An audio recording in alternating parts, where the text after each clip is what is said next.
Types of vector में पहला क्या पढ़ा हमने, नल वेक्टर, दूसरा यूनिट वेक्टर, तीसरा क्या पढ़ा हमने, इक्वल और पैरेलल वेक्टर, उसके बाद parallel and collinear position vector, है ना। कितना हो गया, 5 लिखा दिए क्या, 5 लिखा दिए। नेक्स्ट लिखिए 6 लिखिए आप कोप्लेनर वेक्टर्स।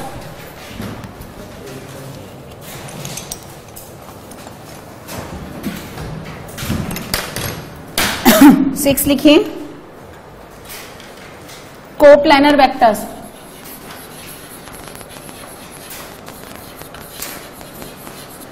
तो लिखिए आप 2 and more than 2 vectors are said to be coplanar.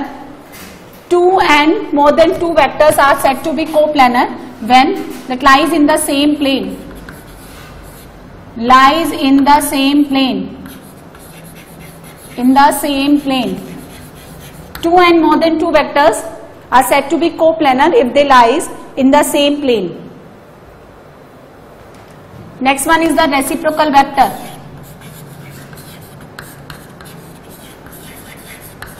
Reciprocal vectors, आपने कोई एक वेक्टर ले लिया, let any vector is the A vector, then its reciprocal is represented by, इसके रेसिप्रोकल को कैसे लिखेंगे, ए वेक्टर होल पावर -1, यानी 1 upon A vector, reciprocal vector which is the reciprocal of the given vector, है ना। अब आप लिखिए reciprocal vector is the reciprocal of the given vector denoted by 1 upon a vector, denoted by 1 upon a vector, that is whose magnitude is the reciprocal of the magnitude of, and whose magnitude is the reciprocal of the magnitude, whose magnitude is the reciprocal of the magnitude of the given vector, and the direction is same. Direction is same, सिर्फ magnitude का reciprocal हो जाता है, direction will be same as that of given vector.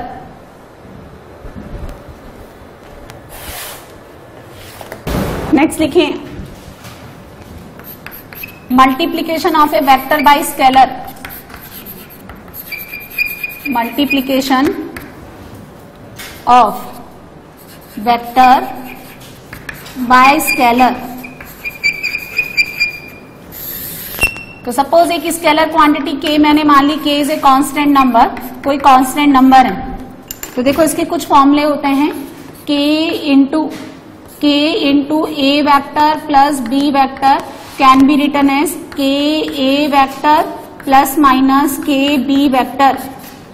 यदि plus है तो plus आ जाएगा, minus है तो माइनस आ जाएगा, ठीक है। आप k a वेक्टर लिखें या फिर आप a वेक्टर इंटू k लिखें, ये दोनों सेम है। आप ऐसे लिखें कि ठीक है, यहाँ पे a वेक्टर b वेक्टर लिखें, आप कहीं पे भी मूव कराएं a vector k b vector, ठीक है। या फिर आप ऐसे लिखें a वेक्टर b वेक्टर, बाहर बाद में भी लिख सकते हैं इंटू k। सो मल्टीप्लीकेशन है एक वेक्टर का या एक से ज्यादा वेक्टर्स का एक कांस्टेंट से।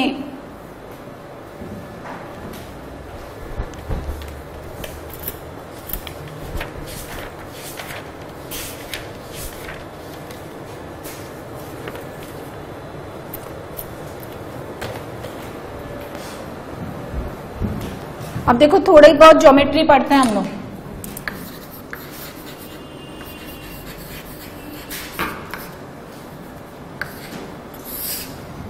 कल भी पढ़ाया मैंने पहला डिस्टेंस फॉर्मूला,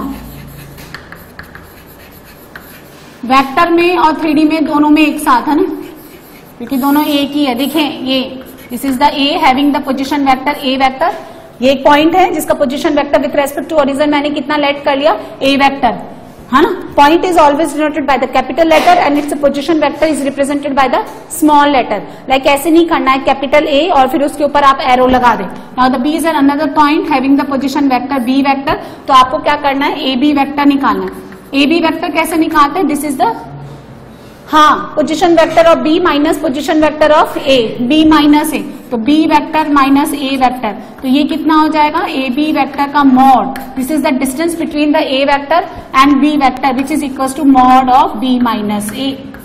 और अगर आप इस पॉइंट को लेट करते हैं x1, y1, z1 and in 3D this is the x2, y2 और z2, तो इनके बीच का डिस्टेंस फॉर्मूला कैसे लिखा जाएगा? Under root x2 minus x1 whole square plus y2 minus y1 whole square plus z2 minus z1 whole square. This is the distance between the 2 points in the 3D. ठीक है ना. Second section formula,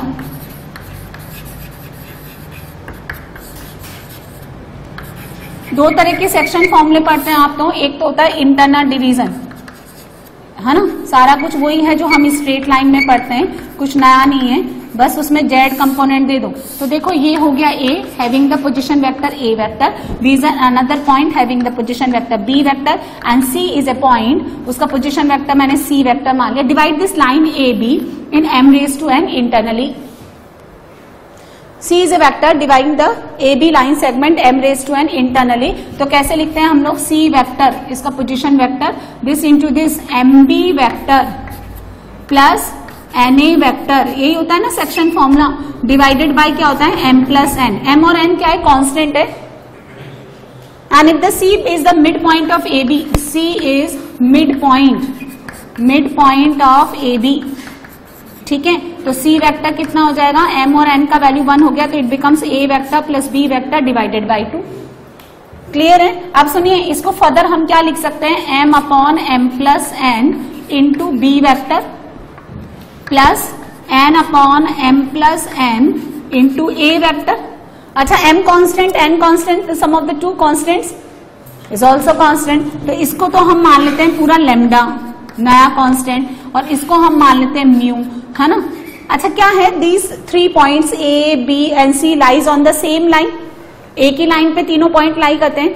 when these 3 points lies on the one line, है ना, और ये line जो है ना एक प्लेन के ऊपर लाई करती है. भाई लाइन को आप हवा में थोड़ा ना बनाओगे, this line lies on the plane, है ना. तो ये क्या है? ये लाइन एक प्लेन के ऊपर में. तो जब 3 पॉइंट्स कोलिनियर है या 3 पॉइंट्स एक ही प्लेन पे लाई करते हैं, ये लाइन कहाँ है? इस बोर्ड के ऊपर. ये बोर्ड क्या है? Plane. So when these 3 points lies on the same plane, that means the coplanar. ये कोप्लेनर पॉइंट्स हैं, तो हम इसको ऐसे लिख सकते हैं. यदि 3 पॉइंट्स एक ही लाइन पे हैं या एक ही पॉइंट पे हैं, तो हम उस वेक्टर को ऐसे लेट कर सकते हैं. देखिए, ये इस बार है ना एक क्वेश्चन आया था. जनरली हम क्या करते हैं, जैसे कोई भी अननोन वेक्टर मुझे निकालना है, तो मैं उसको कैसे मान लेती हूँ? xi cap plus yj cap plus zk cap. इस केस में जैसे ही मैंने ये लेट किया, there will be 3 unknown parameters we introduce there. So मुझे वो 3 पैरामीटर्स निकालने के लिए 3 इक्वेशन और 3 कंडीशन कहीं ना कहीं से लानी पड़ेगी. अब जब आपके पास ये 3 पॉइंट्स एक ही लाइन पे है या एक ही प्लेन में है, तो हम किसी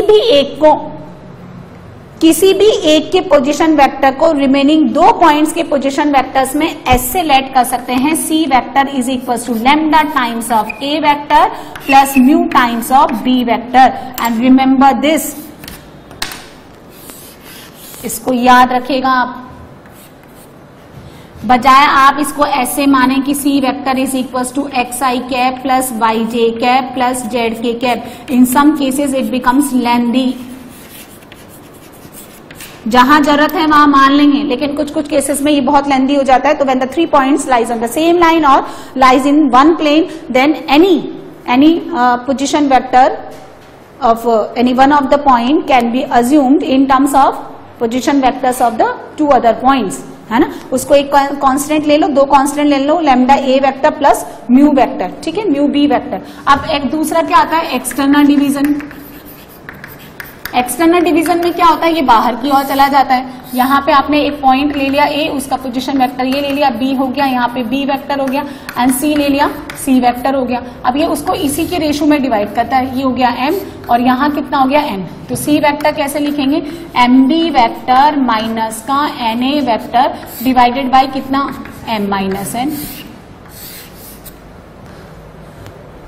So that is the distance formula between the 2 points. और ये क्या है? ये सेक्शन फॉर्मूला है. One is the internal section division and second one is the external division, है ना. ये पढ़ते हैं. थर्ड क्या पढ़ेंगे हम लोग? सेंट्रोइड. जो लोग हम स्ट्रेट लाइन में पढ़ते हैं एग्जैक्टली वही पढ़ेंगे. एक ट्राइंगल ले लें आप इस तरह से, ए इसका position vector A vector, B इसका पोजीशन वेक्टर ले लिया मैंने बी वेक्टर, सी इसका पोजीशन वेक्टर मैंने सी ले लिया, और ये हो गया D. D is the mid point of the BC line. कितना बन गया ये? B vector plus C vector divided by 2। इसको ज्वाइन कर दीजिए, this is the median, this is the median of this triangle, है ना। Passing median is a line passing through the vertex and the mid point of the opposite side, ठीक है। Centroid इसी median में lie करता है, जी divides this median इन 2⁻⁴, ठीक है। तो जी का फॉर्मूला कितना हो जाएगा? G is equal to a vector plus b vector plus C vector divided by 2 + 1 यानी 3। सिमिलरली अगर मैं इन सेंटर का कोऑर्डिनेट निकालूं तो यदि ये ए वेक्टर है तो देखो बीसी जो लाइन है ये बीसी, इसको ऐसे लिखें, दिस इज ए स्मॉल ए। अब आपने क्या है इसके ऊपर देखो, या तो आप ऐसे लिख दो या फिर इसको ऐसे लिख दो, दोनों एक ही बात है। ये आप डिपेंड करें कि कितना लिखना चाहते हो, ठीक है। सी ए कितना हो गया? सी ए सिंपली हो गया बी, ठीक है। और ए बी कितना हो गया? आपका हो गया सी। तो इन सेंटर का होता है a a vector plus b b vector plus c c vector divided by कितना होता है? A plus b plus c. कैसे निकालते हैं हम लोग इन सेंटर? इन सेंटर कैसे निकालते हैं स्ट्रेट लाइन में? मैंने बोला ना आपको, कल ही बताया था कि ये सब आपको याद होना चाहिए, है ना। इन सेंटर का कोऑर्डिनेट कैसे निकालते हैं? Incentre is denoted by capital I, which is the centre of the circle touching the 3 sides of a triangle internally, इस तरह से, ठीक है। ये वाला लिया हमने ए, ये ले लिया मैंने बी, ये ले लिया मैंने सी, ये सी है, ठीक है, ये बी है और ये ए है। ये कोई डी पॉइंट है, ये डी पॉइंट है, ये डी जो है ना अपोजिट साइड्स के रेशो में काटता है। इसका पोजीशन वेक्टर सी वेक्टर हो गया, दिस इज ए वेक्टर हो गया, ये बी वेक्टर हो गया, ठीक है। डी का कोऑर्डिनेट कितना आ जाएगा? दिस इंटू दिस, है ना, c c vector, this into this plus b b vector divided by कितना होता है? B plus c. यहाँ पे कहीं आई आएगा, ये आई इसको कैसे डिवाइड करता है? B plus C upon I, तो आई का कोऑर्डिनेट ये बन जाएगा। अच्छा वहां क्या होता है? AX1, है ना। मतलब क्या लिखते हैं देखो, यदि आप इसको लेते हैं X1 Y1 Z1, उसको लेते हैं X2 Y2 Z2, इसको लेते हैं X3 Y3 Z2 Z3, तो इसको ऐसे लिखते हैं देखो, AX1, ठीक है, प्लस बोलो हाँ B Y1 plus C Z1, अरे AX1 फिर BX2 प्लस CX3, है ना, डिवाइडेड बाय, लिखने के बाद फिर क्या आएगा? AY1 BY2 plus CY3 Y वाला divided by A plus B plus C, and exactly फिर क्या आएगा? AZ1 BZ2 plus CZ3 divided by A plus B plus C। ये क्या आएगा? X1 plus X2 plus X3 divide by 3, comma Y1 plus Y2 plus Y3 divided by 3, and third हम लोग add कर देंगे एडिशनली क्योंकि ये 3D चल रहा है, तो Z1 plus Z2 plus Z3 divide by 3। ये है इन सेंटर। आप क्या है, किसी भी जैसे आप क्वेश्चन वगैरह बनाते हैं तो आप किसी भी ट्राइंगल के अंदर कोई सा भी एक कोऑर्डिनेट आप 0 पे भी ले सकते हैं, यानी एक ऐसा पॉइंट आप अपने आप से लेट कर सकते हैं जिसका जो पोजीशन वेक्टर है आप क्या ले लें? नल वेक्टर ले लें, तो कैलकुलेशन क्या हो जाती है? इजी हो जाती है। बात समझ में आ गई? तो ये डिस्टेंस फॉर्मूला पढ़ा। अब इसी में क्या है, आप वेक्टर की जगह जो है, जैसे ए वेक्टर है तो ए वेक्टर की जगह आप X1 Y1 Z1 लिख लेते हो तो ये 3D में फॉर्मूला हो जाएगा। इसमें वही प्रॉपर्टीज लगती है इन आइसोसेलेस ट्राइंगल। आइसोसेलेस ट्राइंगल के अंदर क्या होता है बोलिए? ये जो चारों के चारों पॉइंट्स होते हैं ये कोलिनियर होते हैं। Incentre, circumcentre, orthocentre and the centroid, 4 the points are the collinear. And equilateral triangle के अंदर क्या होता है? ये कॉन्साइड का जाता है। वही सारी प्रॉपर्टीज लगती है, ठीक है। जनरल इक्वेशन जो होती है ना, देखें जनरल इक्वेशन ऑफ लाइन की जो जनरल इक्वेशन हम लिखते हैं वो लिखते हैं AX plus BY plus C equal to 0, ठीक है। और जनरल इक्वेशन इसी तरह से अगर हम उसको Z कंपोनेंट दे दें तो जनरल इक्वेशन ऑफ प्लेन जो है वो कितनी हो जाती है? उसको हम ऐसे लिखते हैं AX plus BY plus CZ plus D equal to 0। This is a first degree. X और Y में 1 डिग्री है और यही 1 डिग्री है X में, Y में और Z में, है ना। तो फर्स्ट डिग्री है ये, first degree in X, Y and Z।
Note करने के बाद ये क्वेश्चन बनाइए।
j cap plus 3 cap divided by under root 1 plus 4 है ना 9 root 14। Second one, question number 2, find a vector of 5 unit magnitude related with this B vector, this is equal to 5 और direction किसके along होनी चाहिए, ए vector है ना। तो हम क्या लेंगे, डायरेक्शन कौन देता है, ए कैप। तो ये कितना हो गया 5 times of 2i cap plus 3j cap minus 6k cap divided by 7। 4 plus 9 plus 36 under root 49 which is 7। Question number 3 बनाइए, these two vectors are parallel and collinear. When we have the two vectors parallel, then a1 upon a2 is equals to b1 upon b2 is equals to c1 upon c2. y minus x upon 2x plus y is equal to 1 by 2. Cross multiply कर दीजिए, first term is equal to the third term, 2x plus 4 is equals to x minus 1. So we will get x is equals to minus 5. Now y minus x, y plus 5 into 2 है ना, minus 10 plus Y 2y, सो y कितना आ गया minus का 20,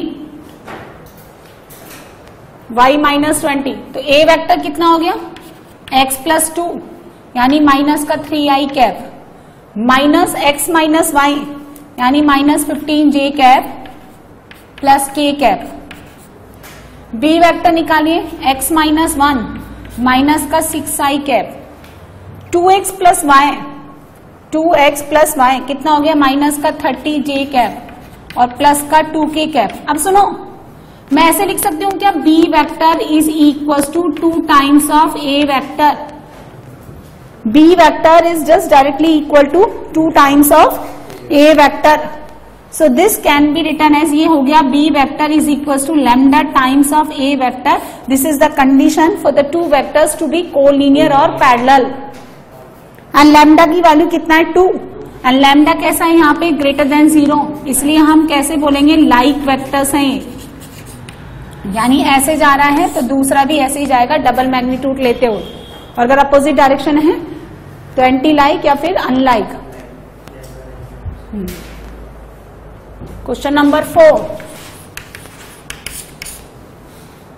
the sides of a parallelogram. First draw a parallelogram whose adjacent sides A vector and B vector, आमने सामने की sides parallel और equal. The sides of a parallelogram are, ये वाली दे रखी है आपको A vector. A vector is equal to 2i cap plus 4j cap minus 5k cap. And this B vector is equal to I cap plus 2j cap plus 3k cap. आपको ये diagonal चाहिए. अच्छा सुनो मेरी बात सुनो, ये diagonal भैया ऐसे जाता है, उधर की तरफ लिया तो a प्लस बी और नीचे की ओर लिया तो minus of a plus B. इधर लिया इस तरफ मेरी तरफ तो a माइनस बी और उधर लिया तो b माइनस ए. सो इसलिए कह रहा है ये कि आपको ये नहीं कह रहा है कि यूनिट वेक्टर्स निकाल दो आप डायगोनल्स के, ये कह रहा है पैरेलल टू डायगोनल्स, यानी प्लस भी आ सकता है और माइनस भी आ सकता है. तो मैं ये वाला ले लूं बी डी वाला, यानी दिस, ये वाला ले लूं, ये है ना. कैसे ले लो आप, इस तरफ ले लो, जैसे डी बी आपने लिया. डी बी वेक्टर मैंने निकाला था, पहले उधर वाला ले लो ए सी वेक्टर, ए और ये सी. तो ये किसके बराबर होता है, ए वेक्टर प्लस बी वेक्टर. दोनों का ऐड कर दो, 3i cap plus 6j cap minus का 2k कैप,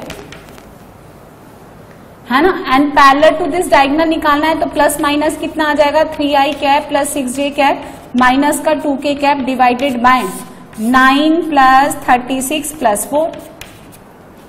कितना हो गया 49. 9 4 13. तो कितना हो गया ये, ऐसे उधर वाला निकाल लो प्लस माइनस ए माइनस बी करके और फिर इसी के मॉड से डिवाइड कर दोगे तो क्या आ जाएगा ये यूनिट वेक्टर. उसने यूनिट वेक्टर बोला है, unit vectors parallel to the diagonals. बनाते जाइए.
6 क्वेश्चन में क्या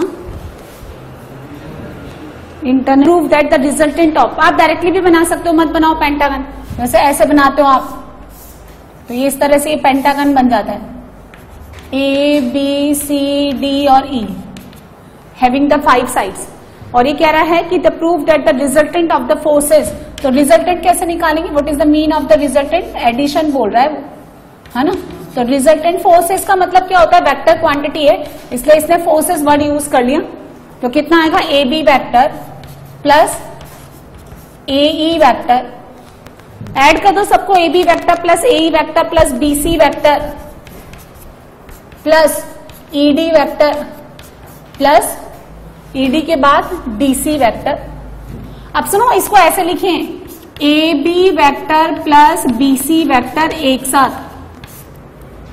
फिर आप लिखिए a e plus E d and फिर आप लिखिए डी सी वेक्टर एंड लगाइए लॉज ऑफ द ट्राइंगल, है ना। A b plus B c can be written as a c, a e plus E d a d और a d plus d c, फिर से add कर दो, कितना बनेगा ये, a C vector. So resultant between twice A C vector.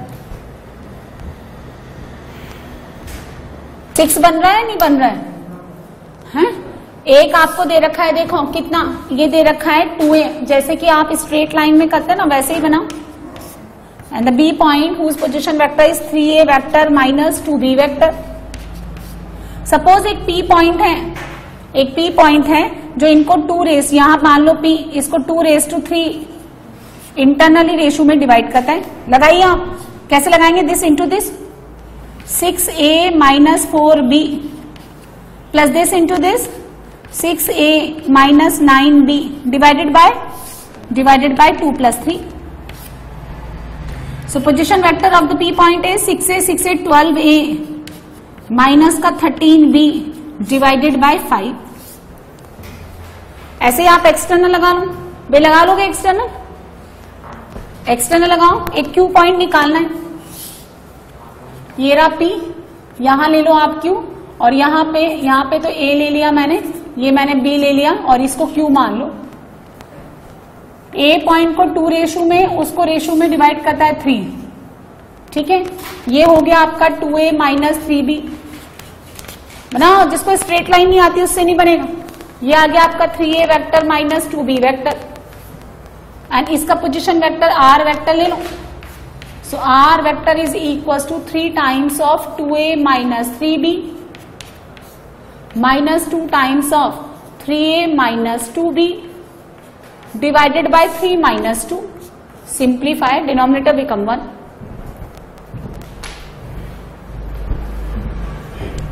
Question number 7 देखिए, ऐसे बनाइए, यूं बना दो, ये ले लो, यूं ले लो, a b पैरेलल नहीं है, ये भी पैरेलल नहीं है, C और D, ठीक है। इसका पोजीशन वेक्टर 0 पे ले लो, किसी एक का, इसका पोजीशन वेक्टर B वेक्टर, इसका पोजीशन वेक्टर C वेक्टर और इसका पोजीशन वेक्टर ले लो D vector. ABCD is quadrilateral, E is the mid point of AC, AC को ज्वाइन कर दो, इसका मिड पॉइंट E है, which is equal to C vector by 2। कितना हो गया ये C वेक्टर बाई 2, है ना। And F is the mid point of BD, BD draw करिए, है ना, ये BD, इसका मिड पॉइंट कौन है, F। तो F कितना हो जाएगा, B vector plus D vector divided by 2। Now AB vector, take the left hand side, इसका लेफ्ट हैंड साइड ले लो, AB वेक्टर B का पोजीशन वेक्टर माइनस A का पोजीशन वेक्टर, तो सिंपली कितना आ गया, B vector plus AD vector यानी D का पोजीशन वेक्टर, CB वेक्टर, अरे A का तो 0 है ना, माइनस करने का कोई लॉजिक नहीं, CB वेक्टर B का position vector B minus C and CD कितना हो गया, D माइनस C। ऐसे कितना हो गया, ये हो गया twice B plus D minus C,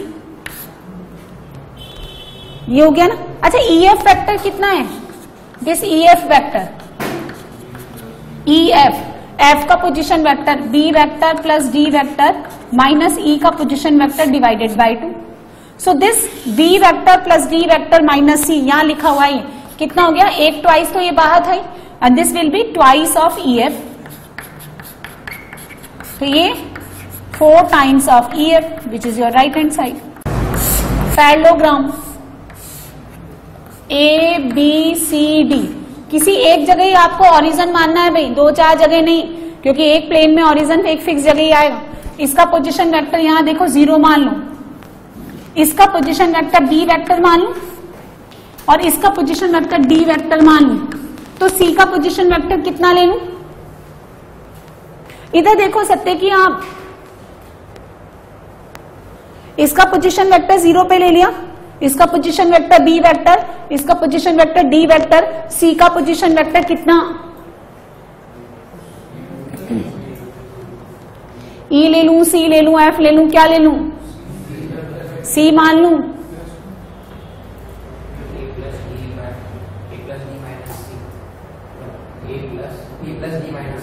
minus क्यों, हाँ तो बी प्लस डी। बताओ, इस बच्चे को क्लिक कर रहा है, बाकी सब बैठे हुए हैं।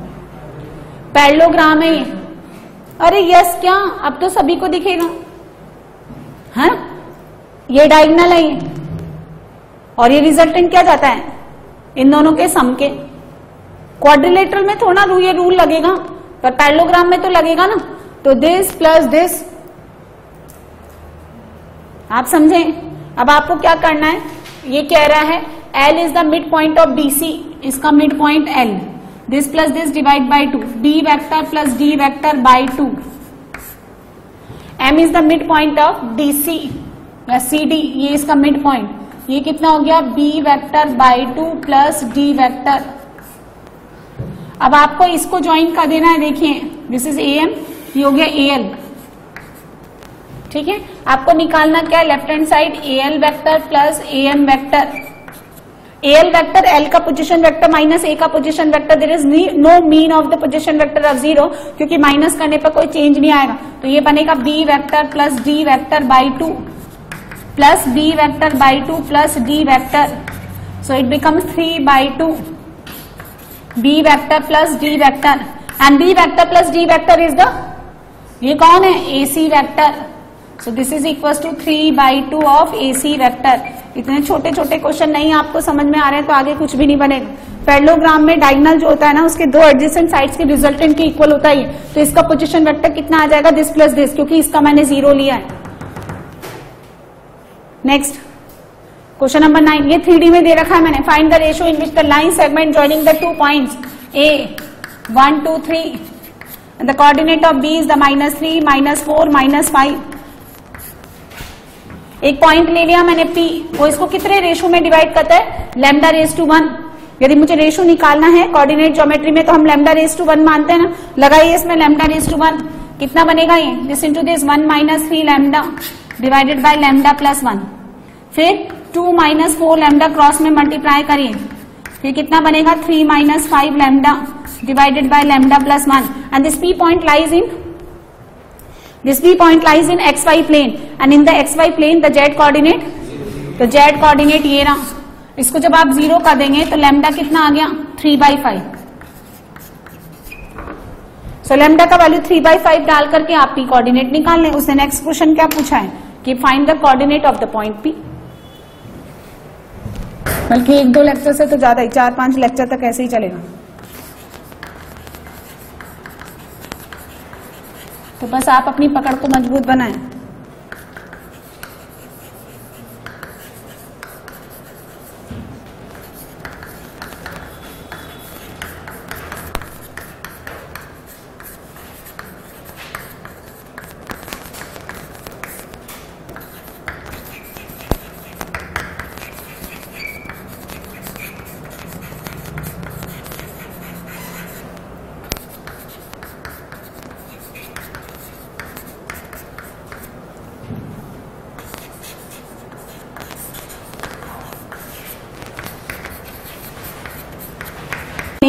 AB is divided by this plane at the point P। अच्छा, पहले कौन सा प्लेन लिया था, XY plane. In the XY plane all the Z coordinates will be 0। अब आपको कौन सा प्लेन दे रखा है, प्लेन है ना ये, अभी थोड़ी देर पहले बताया मैंने, ax plus B y plus C z equal to D, 2y लिखा है। तो एग्जैक्टली वैसे ही करेंगे हम जैसे स्ट्रेट लाइन में करते हैं। ये a ले लो, ये b ले लो। The coordinate of a is 2 1 5 and the b coordinate is 3 4 3। और इस तरह से ये प्लेन बनाया मैंने, और ये p पॉइंट लाई करता है, इसको लैम्डा रेज टू 1 में डिवाइड करता है। Calculate the value of p, p का कोऑर्डिनेट निकालिए 2 plus 3 lambda divided by lambda plus 1, ठीक है। 1 plus 4 lambda upon lambda plus 1, 5 plus 3 lambda divided by lambda plus 1 and this p point lies on the, ये p point कहां lie करता है, 2x plus 2y minus 2z is equal to 1। This p point lies on this plane. तो satisfy, put down these values of x y z, डालो। और ये किस लिए डाल रहे हैं हम, लैम्डा निकालने के लिए। तो जरा मुझे सॉल्व करके बता दें आप। 2 into 2 plus 3 lambda, 2 into 4 lambda plus 1 minus 2, 5 plus 3 lambda is equal to lambda plus 1, 4 plus 2 6, 6 minus 10 minus 4, minus 4 minus 1 उधर जाके minus 5, 6 lambda 8 lambda 14 lambda, 14 lambda में से माइनस 6 गया तो 8 लैम्डा, और ये गया तो 7 लैम्डा। सो लैम्डा मुझे कितना मिलता है, 5/7। जब आप लैम्डा का वैल्यू यहां पुट कर देंगे, so you will be get the coordinate of this p point.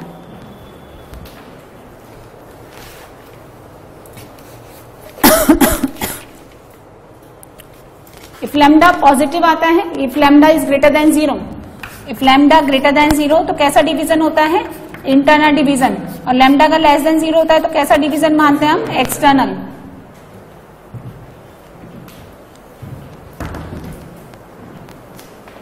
Dot product, इसको एक और नाम बोलते हैं स्केलर प्रोडक्ट। ये सब बहुत बारीक लेवल पे समझना बहुत अच्छे से। जो भी प्रोडक्ट हम निकालेंगे वो दो वेक्टर्स के बीच में ही निकलेगा। एक वेक्टर और एक स्केलर के बीच में कोई ऑपरेशन नहीं होता, और दो स्केलर्स के बीच में भी कोई नहीं होता, है ना। डॉट प्रोडक्ट को एक डॉट से रिप्रेजेंट करते हैं, ठीक है, एक पॉइंट से रिप्रेजेंट करते हैं। तो डॉट प्रोडक्ट क्या होता है, of the two vectors. Let मैंने ये मान लिया कि दो वेक्टर्स हैं, a vectors and B vectors, which are null vectors, zero vectors नहीं है। तो इनके बीच का जो डॉट प्रोडक्ट होता है ना, इसका सिंबल होता है ए डॉट बी। एंड दो वेक्टर्स का dot product A dot B एक स्केलर क्वांटिटी को रिप्रेजेंट करता है, यानी दो vectors, the dot product of the two vectors resultant as a scalar. इसका कोई डायरेक्शन नहीं होता भाई, है ना, इसलिए हम इसको स्केलर प्रोडक्ट कहते हैं। इसका कोई मतलब नहीं है। आपने ऐसे लिखा ना ए डॉट बी, इसका कोई मतलब नहीं है। आपने लिखा ए वेक्टर डॉट बी, इसका कोई मतलब नहीं है। Dot product and cross product are performed between the two vectors only. अब जो ये रिजल्टेंट आता है ना इसका, वो एक स्केलर है, इसलिए इसको स्केलर प्रोडक्ट बोलते हैं। इसका फॉर्मूला होता है ये a vector B vector into cos theta, where theta is the angle between a vector and b vector। ये एंगल के लिए symbol, angle between the two vectors, उसको लिखेंगे ए वेक्टर इन्वर्टेड बी, और इस तरह से इसको ऐसे रीड करते हैं, angle between the two vectors A vectors and B vectors is theta. अब सुनिए, ये तो हो गया इसका फॉर्मूला। जिसने भी इसको डिफाइन किया उसने ये फॉर्मूला दे दिया कि ए डॉट बी जो है इसके बराबर होता है, and also B dot A. आप इसको ऐसे भी लिख सकते हैं, A dot B is equal to B dot A. Commutative law लगता है इसमें। आप पहले ए को लिखें या बाद में बी को लिखें, एक ही बात है। अब सुनिए, ये दो वेक्टर है, कहीं घूम रहे थे, मैं पकड़ के ले आई इनको। एक वेक्टर इधर जा रहा था, एक वेक्टर इधर जा रहा था। These are the three vectors. हमने इनको मिला करके ज्वाइन कर दिया ओरिजिन पे, को इनिशियल बना दिया। उनके इनिशियल पॉइंट्स मैंने सेम बना दिए। दिस इज कॉल्ड द को इनिशियल वेक्टर्स। इनके इनिशियल पॉइंट्स आप सेम बना लो। इसको ले लो ओ ए वेक्टर, यानी ओ ए। इसको ले लीजिए आप बी। इसका पोजीशन वेक्टर कितना ले लिया, इसका पोजीशन वेक्टर ए वेक्टर ले लो, इसका पोजीशन वेक्टर ले लो बी वेक्टर। तो ये हो गया ए वेक्टर, इधर वाला हो गया बी वेक्टर। क्योंकि दिस माइनस दिस का कोई लॉजिक नहीं है, तो पूरा पूरा ए वेक्टर ही हो जाएगा। यानी ये कि ये जो वेक्टर है ये किसकी डायरेक्शन में जा रहा है, ओ बी। ये किसकी डायरेक्शन में जा रहा है, ये थीटा, दोनों के बीच में दो वेक्टर्स हैं represented by the A vectors and the B vector and the angle between these two is the theta. Arrow मत दो क्योंकि ये कोई एरो वैरो कोई डायरेक्शन रिप्रेजेंट करता ही नहीं। आप क्या करेंगे, यहां से परपेंडिकुलर ड्रॉ कर देंगे, है ना, यहां से नीचे परपेंडिकुलर ड्रॉ कर दो। इसको इधर ले आओ, चाहो तो इधर लिख लो, ये लो। इस फुट ऑफ परपेंडिकुलर कितना हो गया, m। अब आप देखो डेल्टा, है ना, डेल्टा ओ बी एम। क्या मैं आपको सिखा रही हूं, मैं बता रही हूं ज्योमेट्रिकल रिप्रेजेंटेशन। ये तो मैथमेटिकल एक फॉर्मूला हो गया, अब ये ज्योमेट्रिकल इंटरप्रिटेशन। मतलब क्या है, ये बताता क्या है डॉट प्रोडक्ट, ये जानी है ना, और समझना, क्योंकि मेरी एक मजबूरी है वेक्टर में कि मैं आपको कुछ चीजें जो है दिखा नहीं सकती बोर्ड में ड्रॉ करके, आपको विजुलाइज करना पड़ेगा। जैसे मैंने बोला हवा में एक पॉइंट है, तो आपको देखना पड़ेगा हवा में एक पॉइंट है ना, वहां हवा में जाकर के पॉइंट नहीं ड्रॉ कर सकती मैंने बोला कि दो प्लेन हवा में जा रहे हैं, तो मैं दो मॉडल्स प्लेन के मेले वेले में जाकर के या शॉप पे जाके खरीद के नहीं लाऊंगी, आपको विजुलाइज करना पड़ेगा। मैंने बोला क्यूब है, तो क्यूब कर इस रूम में है, तो आप देख लो क्यूब नहीं है ना, हाँ क्यूब अब इसके अंदर बैठे हैं तो क्या इसमें नजर आएगा ना। जैसे मैंने आपको क्यूब खरीद के नहीं दिखाना है, तो बहुत सारी चीजें, मैंने बोला टेट्राहाइड्रन है, तो टेट्राहाइड्रन नहीं बनाने वाली मैं यहाँ पे, आपको विजुलाइज करना है ना, ड्रॉ कर देना। तो consider the triangle O B M. यहाँ देखिए ये कौन है, बेस, बेस कौन है, ओ एम, बेस, ठीक है। ये कितना हो गया, हाइपोटेनस यानी ओ बी। बेस कौन है, लेंथ है, ये कौन है, लेंथ है, सब लेंथ ही ले रहे हैं, कोई वेक्टर नहीं ले रहे, तो बेस टू द हाइपोटेनस कितना हो गया, कॉस थीटा। तो OM कितना हो गया, OB कॉस थीटा। चूंकि आप सब पहली बार पढ़ रहे हो तो आप ध्यान से समझिए। OM जो है OM, OB क्या हो गया, OB हो गया, इसको हम ऐसे लिख सकते हैं, देखिए कॉस थीटा, ठीक है।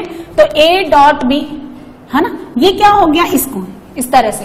अभी मैं क्या है सुनो, दोनों साइड A वेक्टर के मैग्नीट्यूड से मल्टीप्लाई कर दूं, ये हो गया B cos थीटा, देखो B cos थीटा, तो B cos थीटा मेरे पास आ गया। अगर मैं इस राइट हैंड साइड को A वेक्टर के मैग्नीट्यूड से मल्टीप्लाई कर दूं, तो AB cos थीटा को नाम दिया A डॉट B, सिंबल दे दिए। जैसे आप एसओटी पढ़ते हो, एसओटी में सर्कम रेडियस होती है, इन रेडियस होती है, एक्स रेडियस होती है, तो वैसे तो आप वैसे बोल दो, शब्दों में आप बोल सकते हो कि भाई इन रेडियस है, लेकिन सिंबल क्या देते हैं, स्मॉल आर। एक्स रेडियस को सिंबलाइज क्या करते हैं, कैपिटल आर। इन सेंटर को क्या बोलते हैं, कैपिटल आई। तो जो ए बी कॉस थीटा बनता है, पहले ए बी कॉस थीटा बना, फिर उसको सिंबलाइज क्या कर दिया, ए डॉट बी। जैसे पहले सर्कल निकला होगा, या सर्कल की इक्वेशन पहले किसी ने देखा कि भैया एक फिगर होता है ये 2 डायमेंशनल में गोल गोल, और फिर उसने सर्कल के बारे में पूरा डेरिवेशन कर दिया।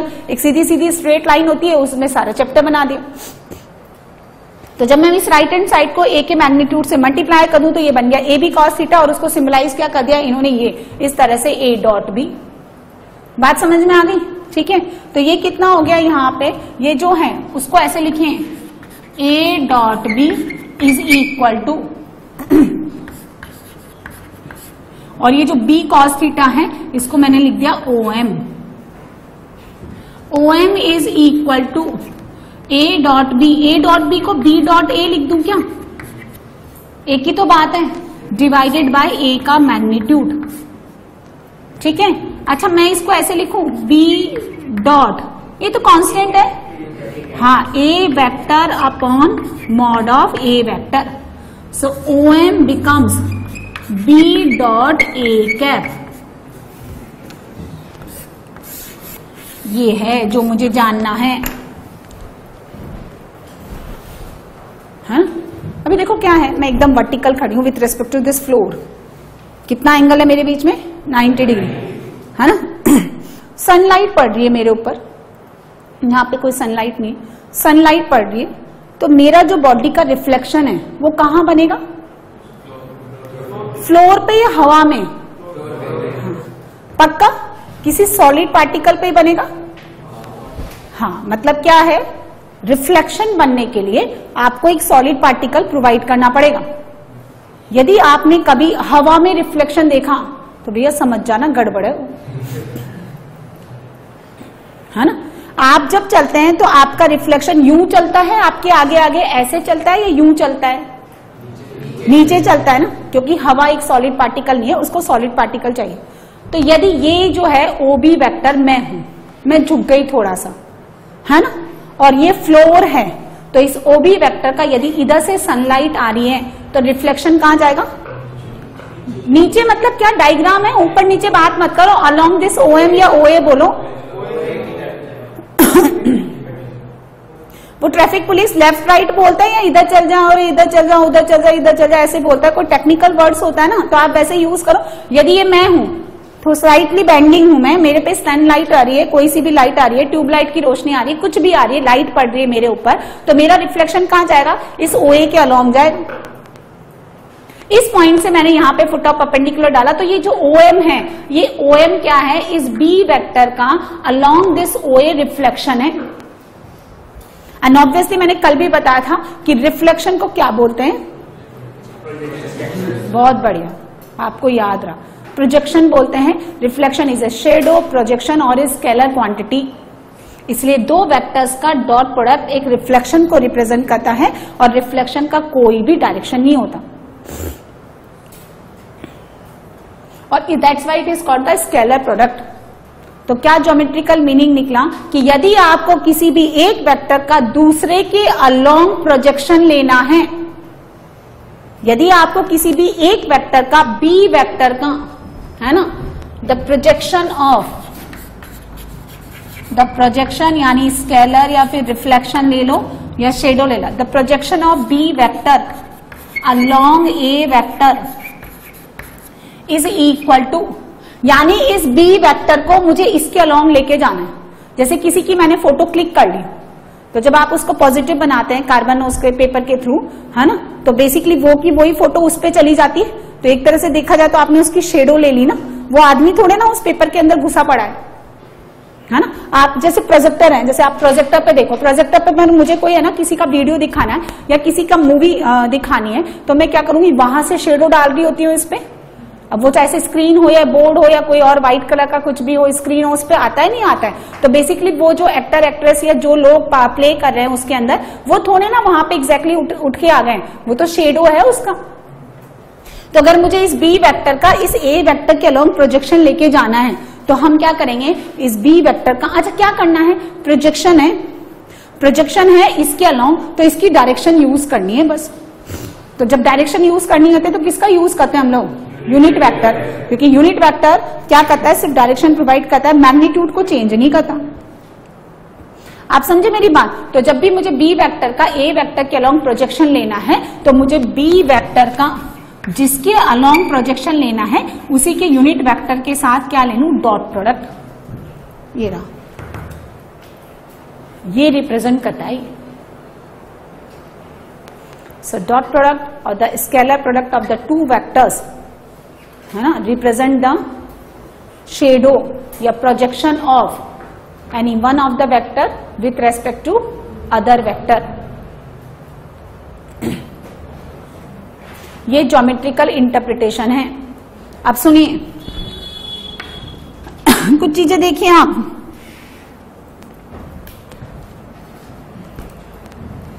जैसे मैंने लिखा आई डॉट आई, ठीक है, तो इसको मैं ऐसे लिखूंगी आई कैप, आई मतलब कैप है, ये आई कैप, फिर आई कैप, इन दोनों के बीच का एंगल इक्वली तो है, दो इक्वल वेक्टर्स के बीच का एंगल कितना हो गया, cos 0, and the magnitude of this unit vectors, तो मैंने देखा i dot i, j dot j and k cap dot k cap is equal to 1।